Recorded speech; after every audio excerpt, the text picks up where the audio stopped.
Howdy y'all, Joe Hills here, recording as I always do in Nashville, Tennessee, and I have just returned from Minecon, California, IA 2016, which is a pretty good year to go to Minecon if you ask me. I had a great time, and I'm really pumped to be back on the server. One thing I wanted to address this episode is I really liked how that bridge came out in theory, but I cannot block things with my sword anymore. That is good to know.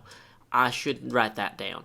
Okay, well, so anyway, I like how this bridge came out in theory, but in practice, I feel like I need a few more, like, logs or something, and luckily, the log fellas had that big, like, trial thing where they lost, and then had to make a bunch of logs super cheap. So I'm thinking what I'm going to do after I kill all these creatures, or at least, encumber them sufficiently with wounds that they cannot bear the burden of their own pain, I figure I should come up here and kind of improve on this original design. Like, I feel like I should make this a way wider base and have the whole thing across be wider, maybe even having it be like semicircular, or not semicircular. What blocks do I have to illustrate this? I was going to use obsidian, but that's a very bad idea. What I probably should do is say, like, it would look kind of like this, maybe. Yeah. So it'd be round. And in retrospect, I probably should not do that right next to my bridge, because that will set the bridge aflame. So, yeah, we'll make this a like, partially round tree that's been cut down. Oh, we don't have fences on this side, and that is the side he's shooting from. I'd fall right into there. So, anyway, what I'm going to do is I'm going to run over to the Logfellas top secret, not really top secret anymore, what do you call it, shop, and go grab what I need. Ooh. Thank you, lag. I don't know what that ender pearl's going to do now. There it goes. Excellent! Yay! So, anyway, here we are on our way to go get those logs. Let me think and talk a little bit about Minecon for a bit. It was my second Minecon I attended in Las Vegas a few years back, and I gotta say, everyone was really cool, really fun. So neat getting to see kids who are, like, excited about Minecraft and, like, Hermitcraft and stuff. It's like, oh, hey, I will sign these swords and stuff and posters for you. Got to talk to a lot of adults who are, like, either actual fans or they watch with their kids. Or some of them were like, yeah, I watched this with my kid. Oh, whoa. Is somebody redoing the horseway here? Oh, they're extending it. Nope. Whoa. Bad idea. Okay, so it looks like somebody's working on this. That's interesting. Oh, hey, I like watching your videos with my kids, that sort of thing. So what is this stairwell going to lead to, then?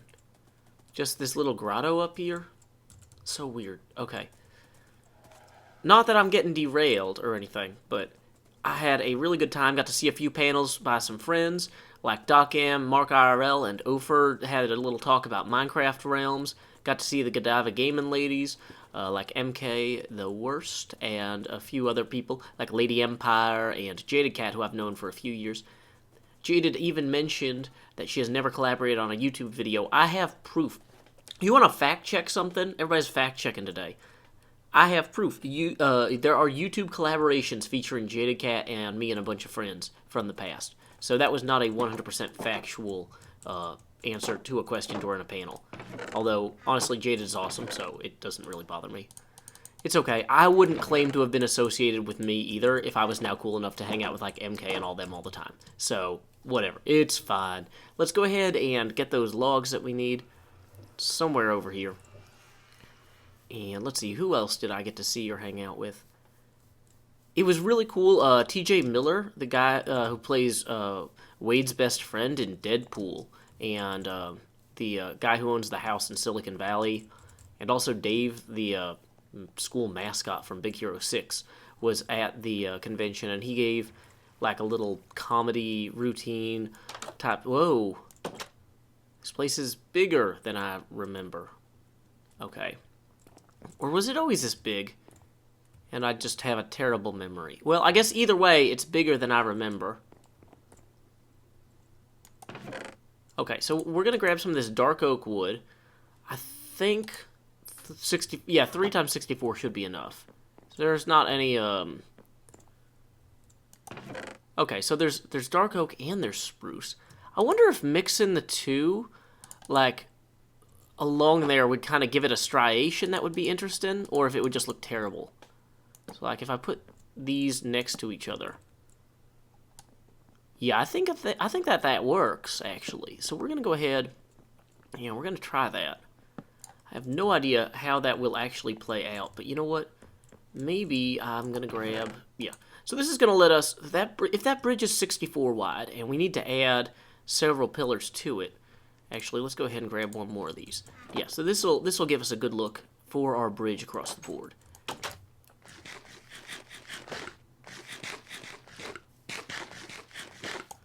So anyway, TJ Miller, who, big fan of his comedy, he did a very, very fun, family-friendly set, and he also interviewed Jeb and Chad and Lydia and a few other folks that I don't know quite as well, and not that, actually I don't know Jeb at all, but I've met Lydia a few times and have hung out with Chad at PlayOnCon. He's really fun, and it was great because they did, like, these weird Japanese game show games where he had the people he interviewed try to compete in these bizarre contests.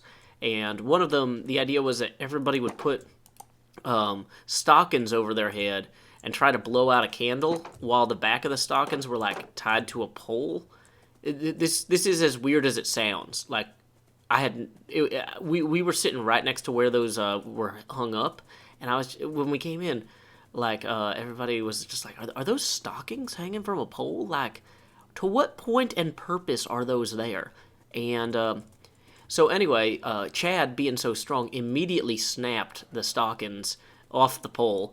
And so then TJ Miller had to be, like, grabbing him by the scruff of his shirt as he leans forward trying to blow this candle out with these pantyhose on his head.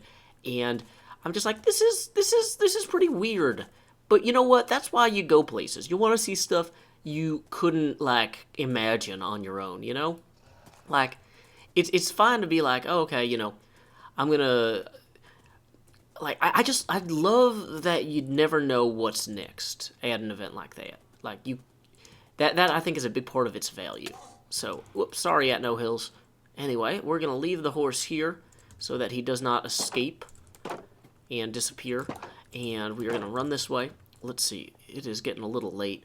I am probably going to have to cut this video in two so I can get, because, like, a lot of the videos I make these days, I record in the middle of my working day, and so I'm gonna have to be creative about making time to record, what with a family and a wife and a baby and all that. She's not really a baby anymore, but, like, honestly, like, there's a certain point where it's like, if you call someone the baby for, like, years, like, they're just the baby still, like. And so let's see, we're gonna go ahead and just kind of put some of these here.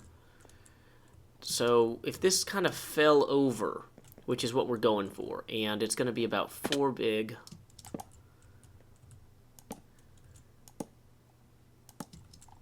So I like the base of it should be bigger than the part that actually falls too. So we're gonna have it kind of come up and around like this. So it's like growing into the side of the cliff here. So then we want it to be actually about, let's see, really regretting putting all these fences here now. So let's say that it's about this big. So then when it falls over, it should come out not like that at all. Okay, so there we go. We've got the core fundamentals of the tree. Maybe we'll have a few roots kind of looking things coming down diagonally like this, stretching out kind of here and there. I feel like that's going to add a lot to it, but core concept, it seems sound at this point. So, there we go. Roots stretching out along the side. Now we have to actually have the tree fall over properly. And so what I think I want to do is actually mirror the... I think I'm going to use, actually, the lighter wood on the inside here, maybe?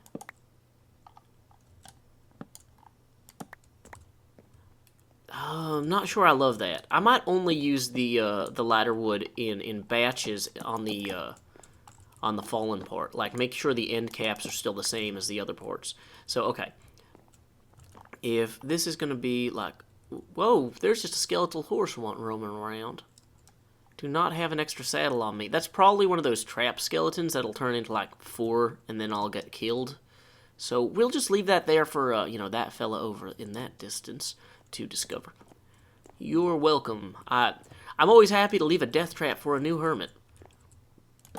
So, dang it. Well, let's go ahead and get these kind of aligned roughly. So if I get this like so, and then start coming in this way a little bit. Great. And then along this side, we'll kind of do the same thing. So we're just going to kind of go like this, and then up, and then over, kind of chop a little bit of this down. So let's see, yeah, so we'll have the darker stuff on the lower levels. Oh, this is higher here. Dang it. Probably isn't a good idea to put the higher up stuff. Oh, I'm going to have to break all these torches, aren't I? Dang it. Well, that's a moderate inconvenience. So I'm going to have like 2 on the lower level here. And then I'll have 4 high on the upper level. And then I'll have fences on top of the 2 outer sides with torches, I'm guessing. I think that makes the most sense. Whereas that block placement makes 0 sense. Goodbye, block placement. You're gone forever. Okay, so I was about right with the number of logs it would take to go across. So we'll go ahead and smash up this real good. And get this in here like so. We'll want to reclaim some of that. People have asked, like, why didn't I want to use leaves on here? Why did I want to use clay? I just felt like it looked cooler. That's literally 100% of it. Sometimes that's all it takes. So, okay, now we've got that on that side. So we are going to go like this over here. Woo! And like this, so we can go like that. And we will add additional clay as we go. Wow, I do not have a lot of additional clay yet. I'm going to have to go grab some. But whatever, that is acceptable. We can do that in the next part. So let's go ahead and try mixing the spruce wood in here for the central part of this walkway. Well, you know, I'm almost thinking maybe what I should do is kind of have it in stretches. Kind of like this for a little bit, and then that. And then a little bit more spruce wood here. Whoops. So, like, it kind of has a little bit of a feeling of, like, alternating, like... So the bark doesn't match up especially well where they meet. But, I mean, I think it does add something a little bit to have the two. I'm probably sure, like, I'm really angering a bunch of Minecraft purists right now. Like, no, you can't mix different types of wood in the same tree. But, I mean, that's what trees are for, is genetic experimentation by humans. Like, clearly, that's what they exist for. I mean, we wouldn't have apple trees that you can harvest apples from otherwise if you weren't willing to graft one part of a tree onto another part of a tree like a weird Frankenstein monster thing. So, yeah, I think we can agree that that could be a lot worse. And it's barely passable at the present. So we're going to go ahead and start on these fences here. I'm not going to alternate the wood type on the fences. And I am going to need some of those torches back here. So we can go ahead with those. And I did like having them on the outside. Like, I think that looks classy. So if I'm 1, 2... Yeah, I already counted in my last video the torches, so I'm just not even going to count this time. I'm just going to hope that I do it right, and then you guys can criticize me for not doing it right. And then that gives you something to do in the comments. Dang it. I'm actually better at this when I count out loud. I'm just going to be honest. Okay, so now we got those on that side. It is time to... it is time for me to do a time skip, because I got to hop in the car and get back to my day job. And then, after that, back to Hermitcraft. Time skip. To the moon! And welcome back. The world is full of trials, tribulations, troubles, and trivialities. And I gotta say, I've had my share of a few of those. I have not been able, unfortunately, to record a lot of my progress here because of, things like loud toddlers and whatnot. But I was able to go ahead and get the redstone in for the back of this piece here. We actually ended up one dispenser short, but you know what? I think it's pretty good enough as is. Now, oh, yeah, I'm realizing in retrospect, last episode, I kind of set out to build a tree bridge. Or no, last episode I set out to build a cow farm, and I accidentally built a tree bridge. This episode, I went to build my tree bridge, which I think looks great, by the way. I did add a few touches. But tree bridge, looking pretty excellent. And what did I actually do? Oh, there's a creeper right there. We're just going to back away slowly.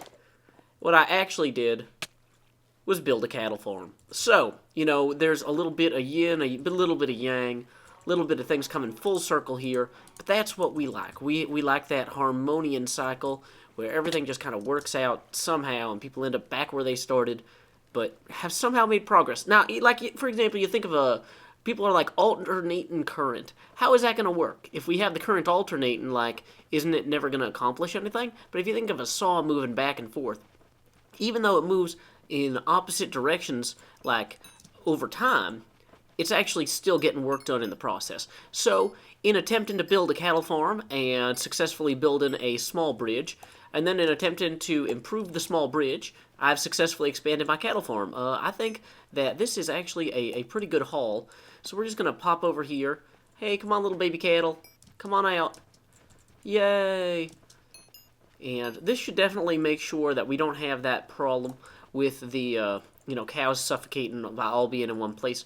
I might need to expand this pen a little bit. Oh, and I still need to put in the water over there. But you know what? I can do that another day. We can also go ahead and build a proper entrance another day.